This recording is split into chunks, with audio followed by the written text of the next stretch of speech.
Alright, it's Apple Watch Ultra 2 time. Now, this is Apple's first carbon-neutral product, which is what this emblem on the side means.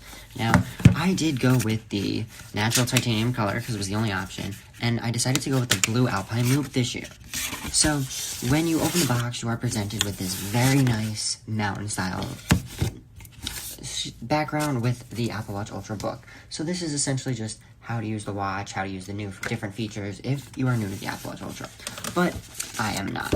Alright, so in the box now, we have the Ultra 2 as well as the blue Alpine Loop. So let's open the blue Alpine Loop first. Pull off the seal.